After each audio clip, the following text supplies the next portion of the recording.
अगर आप गूगल पे ये टाइप करते हो कि डोंट डू एसआईपीज, आपको बहुत सारे आर्टिकल्स और वीडियोस मिल जाएंगे जो आपको कन्विंस करने की कोशिश करेंगे कि एसआईपीज आर बैड, एसआईपीज नहीं करनी चाहिए। दूसरी तरफ अगर आप गूगल पे ये टाइप करते हो कि कैसे एसआईपीज करनी है, तो आपको बहुत सारे आर्टिकल्स और वीडियोस मिल जाएंगे जो ये कन्विंस करने की कोशिश करेंगे कि SIPs is the right way of making wealth.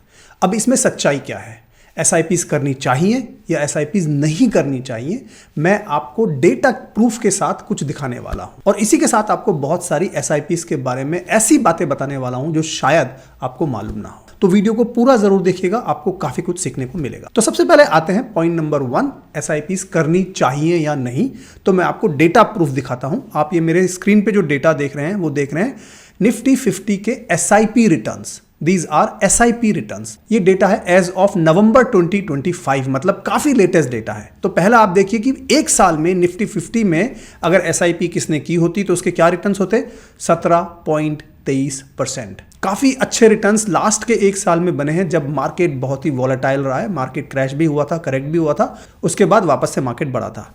3 साल का डेटा देखें 14.20%, 5 साल का 14.05%, 7 साल का 15.66%, 10 साल का 14.80% और पिछले 15 साल का SIP रिटर्न डेटा देखेंगे तो निकल के आता है 13.82%। यह है केवल निफ्टी 50, मतलब जो हमारे स्टॉक मार्केट का एक थर्मामीटर है उसका रिटर्न। इसी के साथ मैं आपको निफ्टी 500 का डेटा भी दिखाना चाहता हूं, जिसमें कि large, mid and small cap तीनों इंक्लूड होते हैं।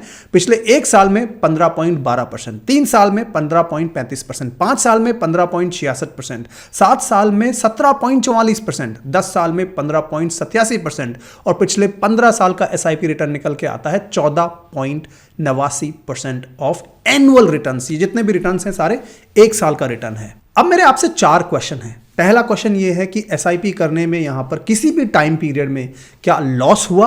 बिल्कुल नहीं हुआ। दूसरा, जो हमने रिटर्न्स अभी तक देखे, क्या वो रिटर्न्स हमारी महंगाई दर, इन्फ्लेशन जो कि 4%, 5%, 3% हो सकती है, क्या उससे बेटर रिटर्न्स आए? 100% ये रिटर्न्स आपको यही दिखा रहे हैं कि बहुत अच्छे रिटर्न्स आए।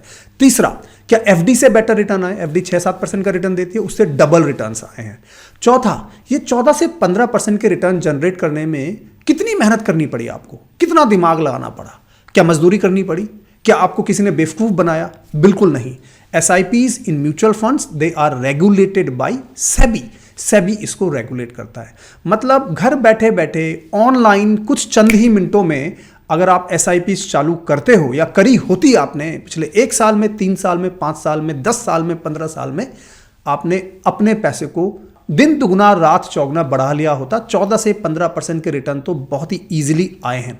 इसका मतलब ये नहीं है कि आगे भी ऐसे रिटर्न्स आएंगे, मैं वैसा बिल्कुल नहीं कह रहा हूं, लेकिन मेरे पास जो डेटा है वो पास्ट का ही है। फ्यूचर का डेटा तो सिर्फ ऊपर वाले के पास है।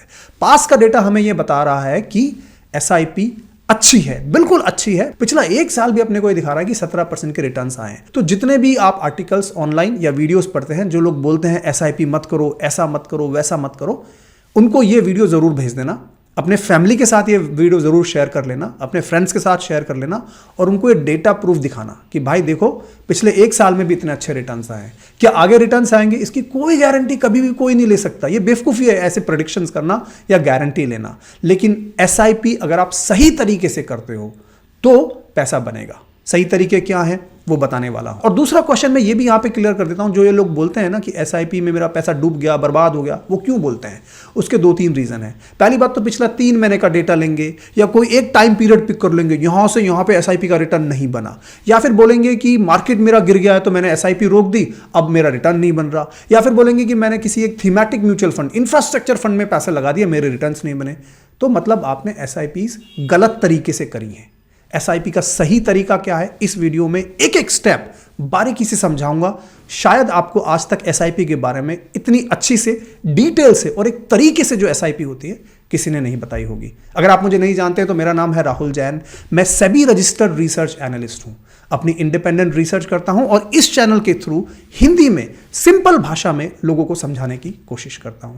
अगर आप मेरे चैनल पे नए हैं तो फटाफट से वीडियो को लाइक कर दीजिए और चैनल को सब्सक्राइब कर लीजिए, जिससे कि आपको तुरंत नोटिफिकेशन मिले और आप अपनी वेल्थ को अच्छे तरीके से संभाल पाए, ग्रो कर पाए। चलिए अब मैं आपको दिखाता हूं SIP का सही तरीका क्या है।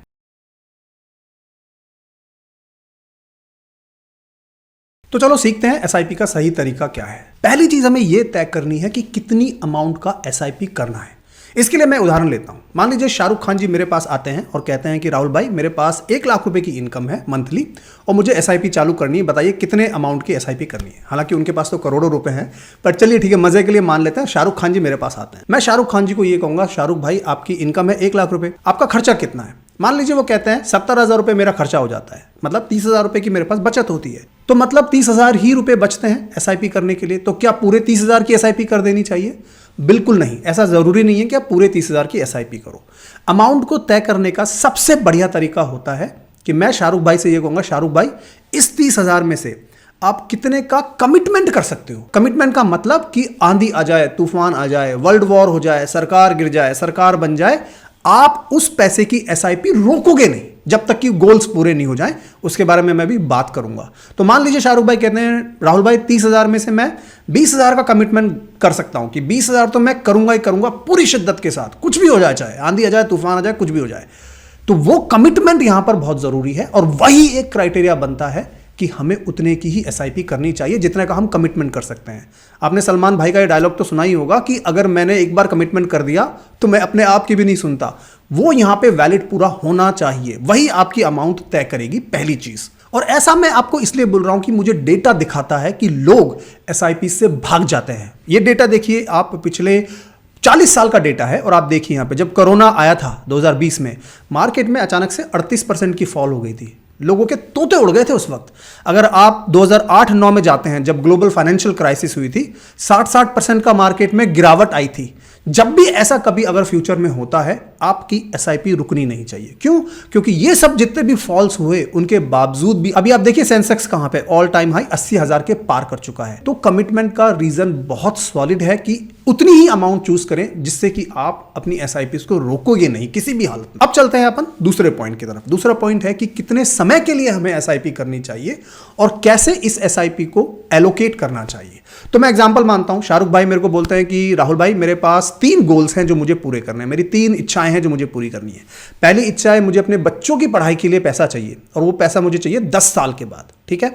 दूसरी है कि मुझे एक घर लेना है, उनके पास तो वैसे मन्नत है बट चलिए ठीक है, उन्हें घर लेना है 5 साल के बाद। और उनका तीसरा गोल है कि मुझे 20 साल के बाद रिटायरमेंट ले लेना है, लाइफ में आराम करना है मुझे, उसके लिए मुझे पैसों की जरूरत पड़ेगी। तो मोटे मोटे ये 3 गोल हर एक इंसान के लिए वैलिड है, उन्हें चाहिए ही होते हैं। तो इन 3 गोल्स की ड्यूरेशन आपकी एसआईपी की ड्यूरेशन को डिसाइड करेगी और जैसे ही ये गोल पूरे हो जाएंगे तभी आपकी एसआईपी रुकनी चाहिए, अदरवाइज एसआईपी नहीं रुकनी चाहिए। अब आप कहोगे राहुल इसमें जैसे मानो बच्चों की पढ़ाई का गोल आता है 10 साल का, अब मैं कैसे तय करूं कि इसमें मुझे कितनी एसआईपी करनी चाहिए? उसके लिए मैं आपको बहुत ही सिंपल एक आसान तरीका दिखाता हूं जिसमें लोग बहुत सारी भर के मिस्टेक करते हैं, जिससे कि वो मिस्टेक्स आप ना करें। क्या तरीका है? मान लीजिए आपने ये तय किया है कि आप अपने बच्चे को डॉक्टर बनाना चाहते हैं या इंजीनियर बनाना चाहते हैं या राइटर बनाना, जो भी बनाना चाहते हैं। मान लीजिए आपको डॉक्टर बनाना है और 10 साल के बाद आपको पैसों की जरूरत पड़ेगी, डॉक्टरी की पढ़ाई कराओगे आप, ठीक है, हॉस्टल की फीस होगी वगैरह वगैरह। मान लीजिए कि अभी आज के वक्त में डॉक्टर की पढ़ाई का पूरा खर्चा जो आपने पूरी रिसर्च कर ली, आपको पता लगा यार मोटा मोटा मुझे 10 लाख रुपए का खर्चा अभी आ रहा है अगर मैं अपने बच्चे को अभी डॉक्टरी के लिए भेजता हूं। तो यहां पे पहली चीज आती है कि क्या 10 साल बाद ये डॉक्टर की जो पढ़ाई का खर्चा है 10 लाख ही रहेगा? बिल्कुल नहीं रहेगा, क्योंकि महंगाई बढ़ेगी, इन्फ्लेशन बढ़ेगी, जिसके चक्कर में ये 10 लाख नहीं रहेगा, कुछ ज्यादा अमाउंट होगा। कितना अमाउंट होगा? उसके लिए आप सेबी की वेबसाइट पे जाइए, एक इन्फ्लेशन कैलकुलेटर होता है, बहुत सिंपल है, आप यूज कर सकते हैं। मैंने यहाँ पे 10 लाख रुपए डाल दिए और मैंने मान के चला कि मान लीजिए हर साल 5% की महंगाई दर है ऑन एन एवरेज। आप इसको 5 मान सकते हैं, 6 मान सकते हैं, 4 मान सकते हैं, थोड़ा बहुत इसमें एस्टिमेशन चलता है, बिल्कुल चलता है। अब मैंने माना 10 साल के पीरियड के लिए ये 10 लाख की क्या जरूरत होगी 10 साल के बाद, वो निकल के आता है 16,29,000। मतलब कि अगर मेरे बच्चे को मुझे डॉक्टर बनाना है 10 साल के बाद, मैं ये मान के चल रहा हूं कि मुझे 16,29,000 रुपए की जरूरत होगी। तो इसके लिए अब मैं कितनी एसआईपी चालू करूंगा? बहुत सिंपल है, एसआईपी कैलकुलेटर्स हैं, आप ऑनलाइन टाइप करिए गूगल में एसआईपी कैलकुलेटर, इस तरह के बहुत सारे कैलकुलेटर निकल के आएंगे। अब देखिए मैंने यहाँ पे कैलकुलेशन लगा दी, अगर मैं 8,000 रुपए की मंथली एसआईपी करता हूं और मैं ये मान के चलता हूं कि 12% का मुझे रिटर्न मिलता है, यहाँ पे ये भी एक अजम्पशन है, हो सकता है 12% ना मिले, हो सकता है 10 मिले, हो सकता है 13 मिले, लेकिन अपने को कहीं तो एक स्टार्टिंग पॉइंट चाहिए, तो मैंने 12% मान के चला। 12% पास्ट के हिसाब से आप देखोगे, पिछले 20-25 साल का रिकॉर्ड देखोगे तो निफ्टी ने ही भी 12% रिटर्न दिए हैं। तो ऐसा तो नहीं है कि नहीं मिले ऐसे रिटर्न्स, ये कोई अनरियलिस्टिक डेटा नहीं है। मैंने 12% माना, आप कुछ भी मान सकते हैं। इसमें मैं टाइम पीरियड मान के चल रहा हूं 10 साल का, क्योंकि हमारा गोल 10 साल का है।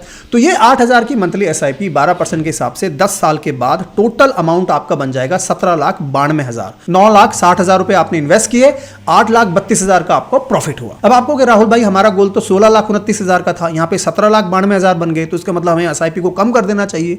नहीं, बहुत लोग ये मिस्टेक करते हैं, वो टैक्स को बिल्कुल भी मद्देनजर रखते ही नहीं है। अपने को टैक्स को मद्देनजर रखना है।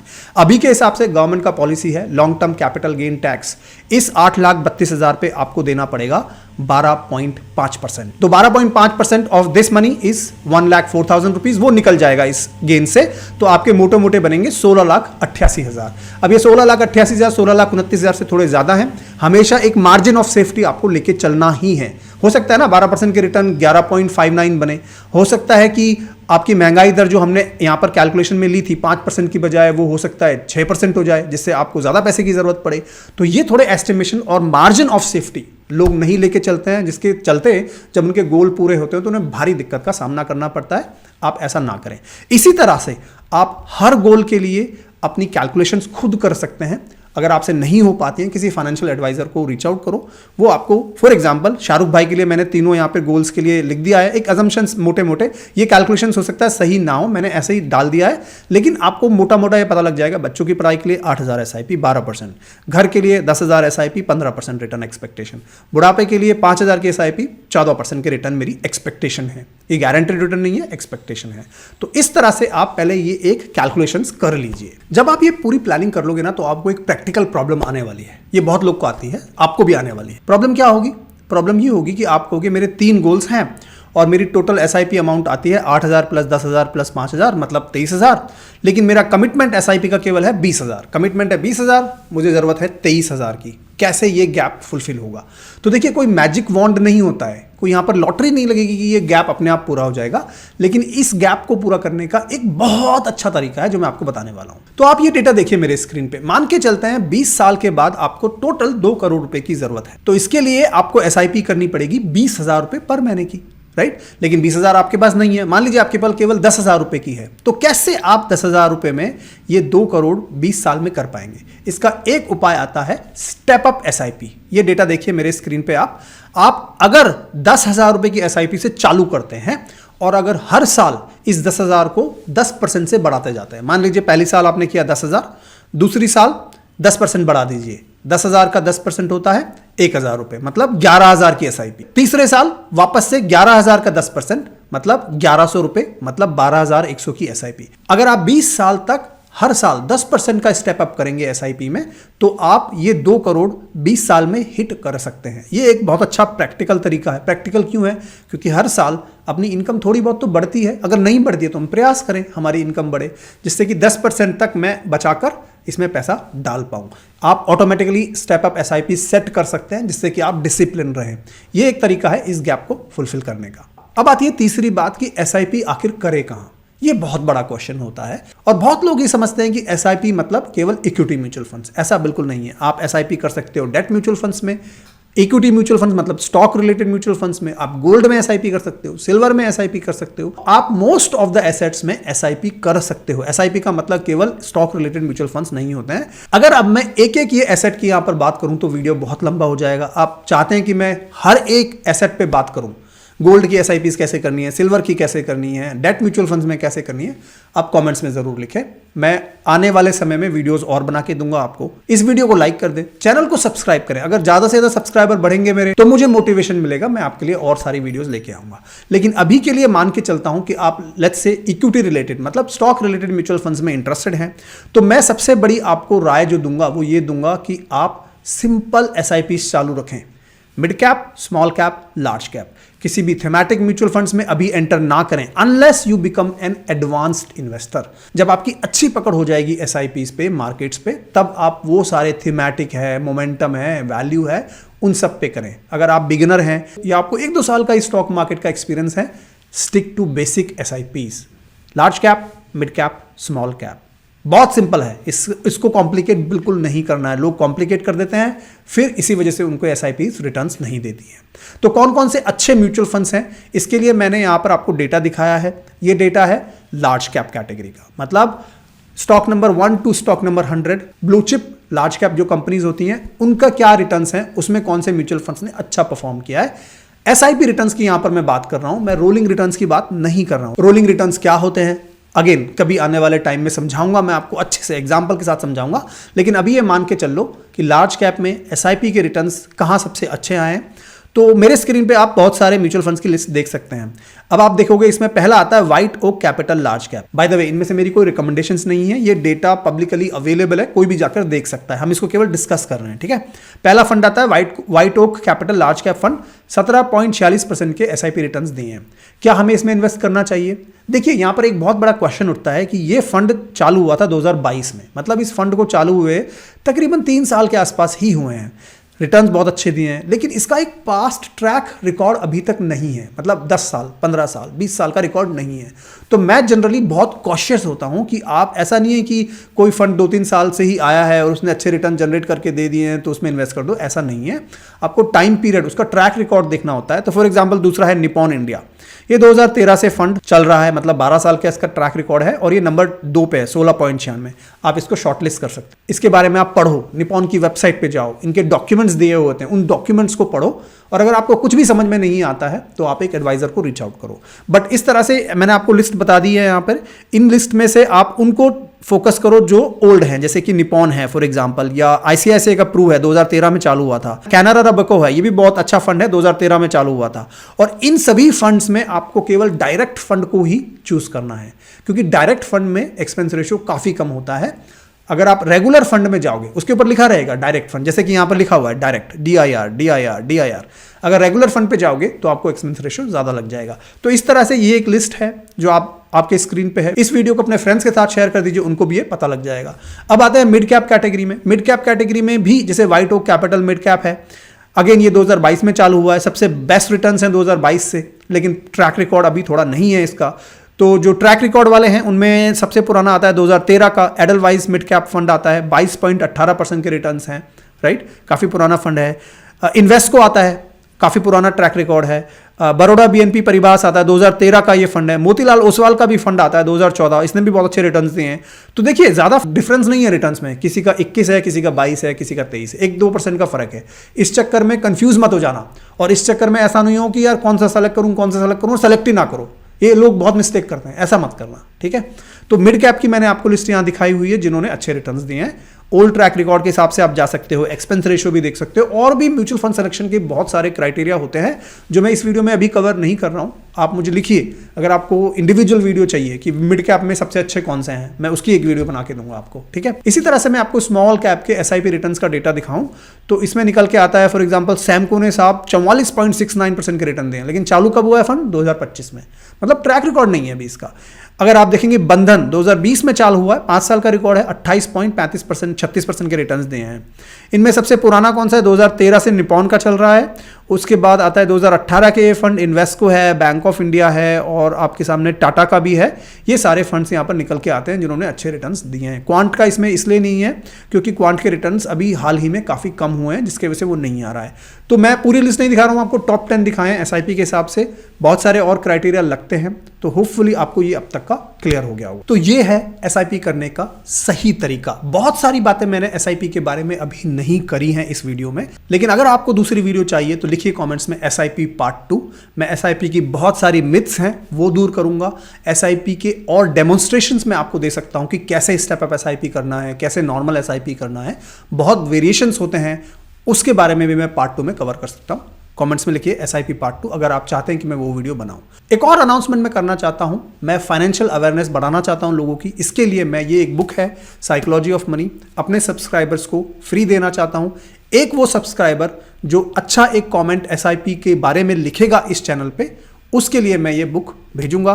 तो आप फटाफट से चैनल को पहले सब्सक्राइब करो और एक कमेंट डालिए SIP के बारे में। मेरी टीम सारे कमेंट्स को पढ़ के जो सबसे अच्छा कमेंट, सबसे इंसाइटफुल कमेंट्स होगा SIP के बारे में, उसको ये बुक फ्री में हम अपनी तरफ से भेजेंगे। ये बुक हिंदी में होगी जिससे कि आप आसान भाषा में समझ पाएं। काफ़ी इंपॉर्टेंट बुक है, सभी को पढ़नी चाहिए। मैं कोई यहाँ बुक का प्रमोशन नहीं कर रहा हूँ, लेकिन मैं जेन्युइनली ये चाहता हूँ कि भारत के लोग फाइनेंशियली अवेयर हों। इसी के लिए मैं फ्री में अपनी तरफ से बुक देना चाहता हूँ। तो चैनल को सब्सक्राइब करो और कॉमेंट्स में लिखो SIP के बारे में आपका क्या विचार है, आपकी क्या इनसाइट्स हैं। और हम शॉर्टली 2 वीक के बाद विनर का अनाउंसमेंट हमारी कम्युनिटी पे करेंगे, और अगर आप विनर हैं तो आपको रीच आउट करेंगे। चलिए, वीडियो आपको पसंद आया होगा तो लाइक कर दीजिए, चैनल को सब्सक्राइब कर दीजिए। मैं आपको फिर मिलूंगा, तब तक के लिए जय हिंद, जय भारत।